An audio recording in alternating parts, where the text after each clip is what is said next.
guys, welcome back to the channel, and today we're gonna be reacting to Unpopular K-pop Opinions Cuz Isna needs a new daddy. It's your girl H.O. What you know about that? Let me introduce you to my... One, Isna's comeback sounded like an all-day Project Reject. Mamma Mia is one of those songs that thinks it's storming the club, but it's actually pacing in circles outside the door, yelling at the bouncer, let's get the obvious out of the way. Isna still hasn't landed a single that slaps start to finish. Bits and pieces? I completely disagree. I like Isna. Who's that girl? Nah, nah, nah, nah. And also, just give me a sign. No, Isna has good songs. That doesn't. It's not This is not disrespect picking- Isna. Yeah, Mamma Mia though, flop. but their cardio, they were live, so Yeah, they can perform. yeah. They can perform. They don't perform often live. They can, but Mamma Mia wasn't it. But to say Isna does not have good songs is false.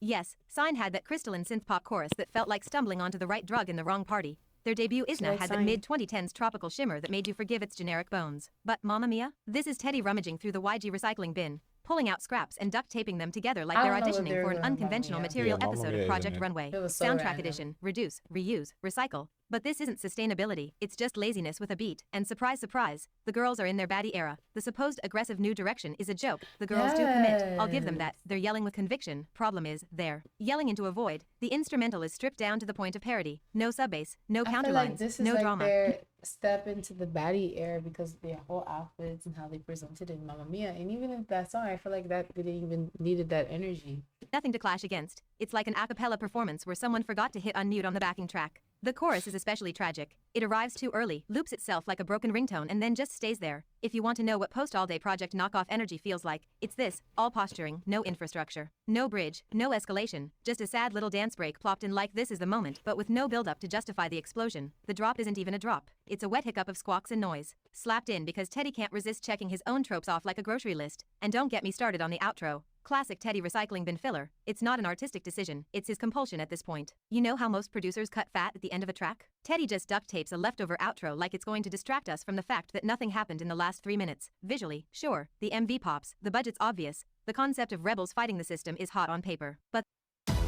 What's the score? We're gonna rob an entire country.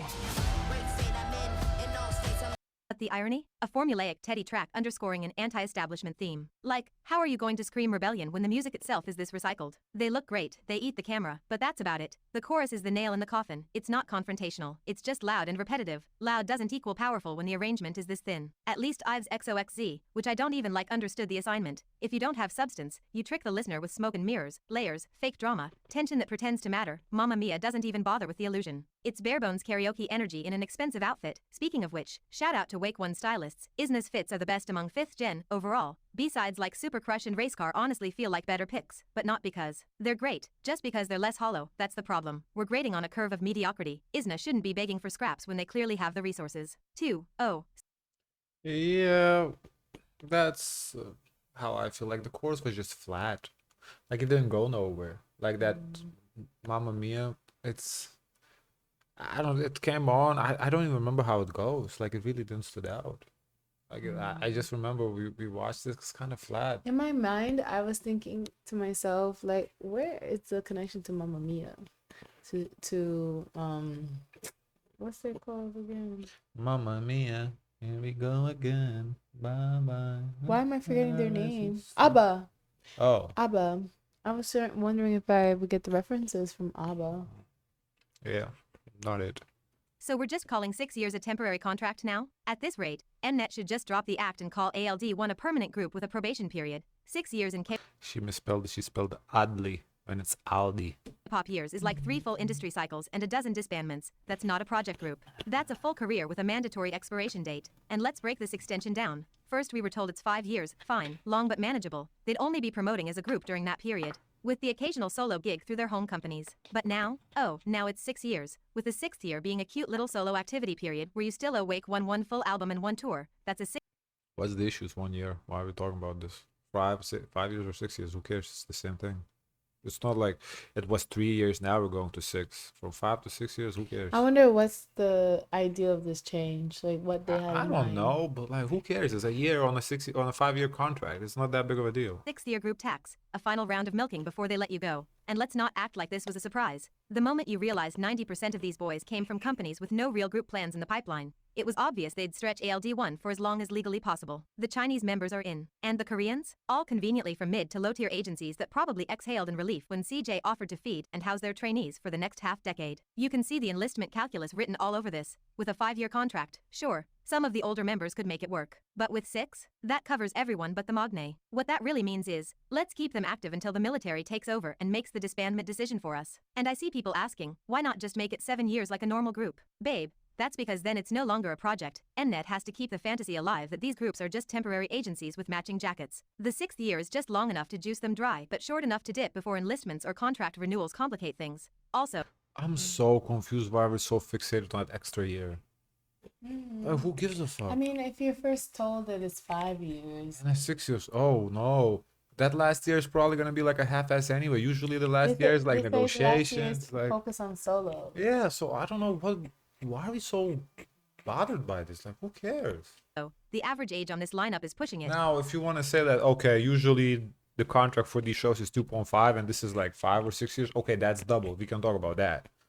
But 5 or 6 years, like, it's just They're wild. older than ZB1 was at debut, and ZB1 was already getting side-eyed for being past Teen Crush shelf life. So if you think ALD1 are going to get another group post-disbandment, think again. Once these boys wrap up in 2030 or whatever, the labels will be too busy debuting some 16-year-old AI-coded dance bot to bother with redebuting a 26-year-old with 2 tours and a noodle sponsorship under his belt. And don't give me the but Kepler's still going optimism, yes. And they're struggling. They got extended because the companies involved realized individually these girls were doomed, and collectively they could at least scrape enough to break even. Kepler was a business decision, not a Cinderella story. ALD1 might end up in that same mid-tier hill, where the group keeps going because the alternative is unemployment. There's a real risk here. By extending these contracts to the max, you're robbing these boys of their rebound years. If 1 or 2 of them had a real shot at going solo, redebuting, acting, modeling, anything, those chances shrink dramatically the older they get. Military service hangs over them, and this 6-year lock-in means we might never see what some of them could have done outside the ALD1 cage. So yes, there's stability, there's budget, there's visibility, but also If they didn't want to do it, nobody forced them to sign the contract. Don't go to the show if you don't want to do it. I don't know what we... They got an opportunity. Be happy for them. Don't complain. Oh yeah, they might not reach their full potential. I think, especially from they're coming from a really small label. Well, don't go. Like, stay with your label. What you come here for? You came here, you got an opportunity, see what you can make out of it. I don't know what we complain think about. Things may be different if, this group really takes off after the first 2 years. Then maybe there'll be a rediscussion about, what we doing for time. Maybe they'll take off, like, or if they flop, they flop. I mean, what, like, they had the free choice to come here, to sign the contract. They're happy about it, so why are we complaining about this? It's like, nobody had a gun to their so head. there's The a only trap. thing These is mega that- long contracts discuss These terms, I wonder if it's understood before or it's, What's terms? The terms, like, what's the prize at winning this, the contract? Yeah, but I think even at the end, you don't have to... You don't have to sign. Yeah. That's true. Because, like, remember the eyelid? The girl from ADP? She was supposed to be on eyelid, but she refused to sign. She didn't want to join. So it was like... disguised as temporary projects are just another way for CJ to own your prime and then dump your leftovers. And everyone co-signing it under the illusion of opportunity needs Like, to this ask is themselves clearly guys that don't have any other options. So it's either this or Starbucks. why a Or, project group has a if they lifespan feel longer like than they most got enough exposure that they can do it on their own, that they don't need to be in the group. That's fair, but then don't sign. actual K-pop groups. But honestly, the boys are gonna make way more coin in an Mnet group than flopping solo under Nugu Entertainment. So yeah, forget everything I Exactly. just So what are you screamed. complaining about? Exactly. Bruh, that's exactly what I was saying. Awesome shit. Updates on the EXO CBX versus SM lawsuit. On September 23rd, the first court-led mediation session between Chen, Baekhyun, Xiumin, and SM lasted all of 30 limp minutes before it flopped harder than Lucas's solo debut. The dispute amount? Roughly $430,000, which is chump change for a company that pissed away millions on NFTs but still somehow forgot to pay 3 of its biggest vocalists their basic solo revenue share. Let's rewind real quick. In 2023, they tried to act civilized, remember? The big Kumbaya announcement. Group activities with EXO will remain under SM, but solo projects will go through CBX's own company INB 100. Cute little press statement. Everybody pretended it was water under the bridge. Then SM came back swinging, suing CBX for 10% of their solo income because apparently, even outside the company, your money still belongs to Father Lee Su, not much of a man's ghost. CBX clapped back with a counter lawsuit for unpaid settlements, dragging SM through the courts for doing what SM does best, withholding artists' money and pretending it's a business model. And now the mediations failed and we're staring at a boiling pot with stock prices in freefall. SM stock dipped almost 14% after that courtroom faceplant. Investors are finally realizing that a company at war with a third of one of K-pop's most iconic groups might not be the safest bet. Now let's get to the million-dollar question. What about that freaking EXO comeback? Well, Sehun's out of the military as of September 20th, so in theory, OT9 is finally possible. The last excuse evaporated like SM's credibility. Every outlet in Korea has been whispering about preparing a full group comeback later this year. As if we didn't just watch this company burn all 9 bridges on live TV, legally. EXO activities are still contracted with SM, even as CBX pursue solo freedom. But let's be freaking real for a second. You really think SM's gonna hand CBX an OT9 MV after this lawsuit? Please, this is SM, the pettiest major label in all of I don't know. I think the guys are doing fine. We just reacted to Chen. He did his solo album or mini album. Sounded good. Great live singer.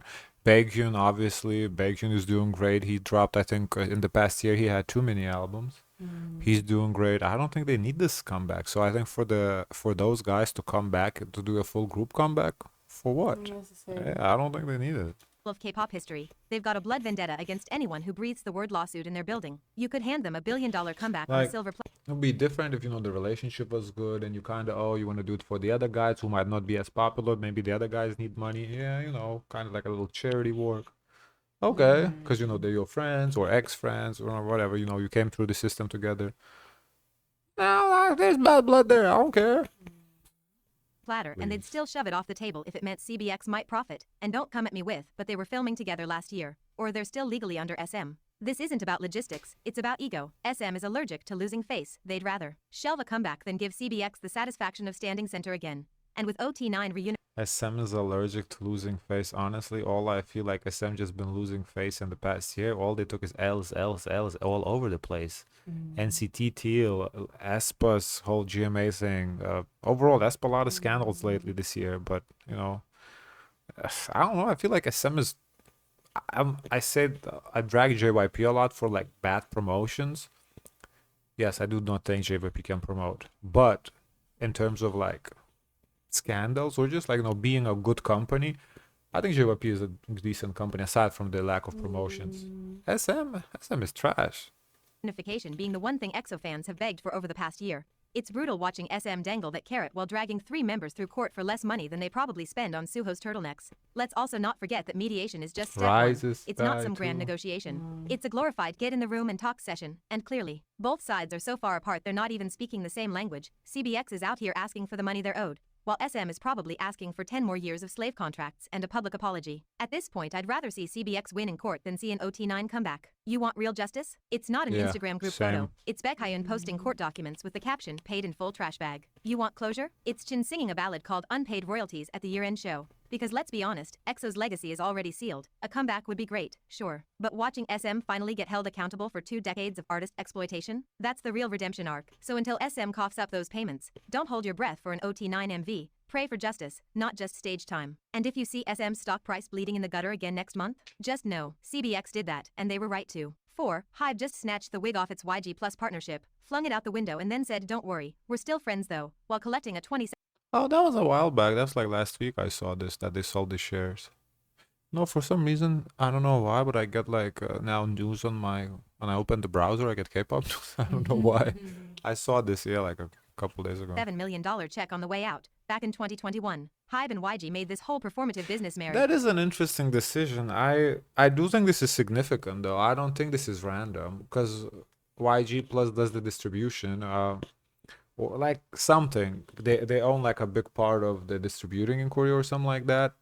So I think this means that Hybe is gonna do their own distribution alternative. That it has to, because otherwise why would they sell? I think it has to mean that.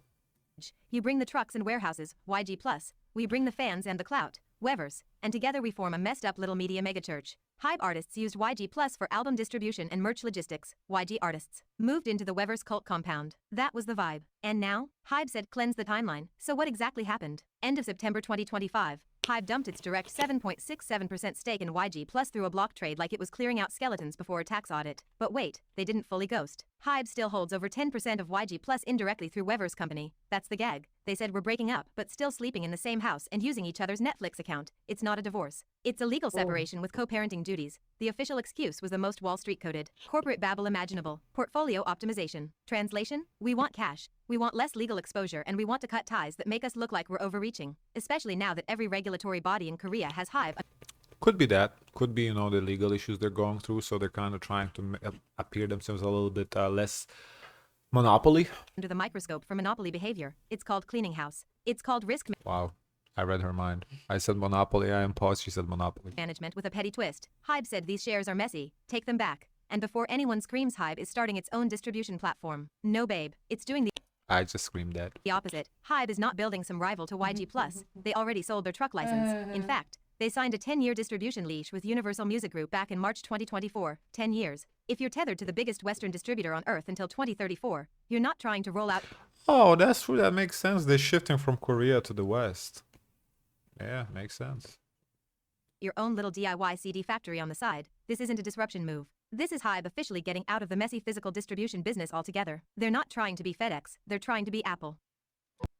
Yeah, I mean, makes sense. Hybe is legit the only label with the foot here in the door in the States. No other labels have the foot here. Hybe, they have the cat's eye with Geffen. Yeah. The BTS is here. Yeah, I think Hybe is the best label of Korea. If I was an idol, I wanna do Hybe. I don't know, the other labels there behind. So you say Isna and Daddy should be Hybe. I don't know. It isn't. I really like their previous comebacks. This is just a flop, Everybody has a flop era. It's okay. Their comeback better. Guys, of course, let us know your thoughts. Like, comment, and subscribe. Join in Discord. And as always, share as much kindness as possible.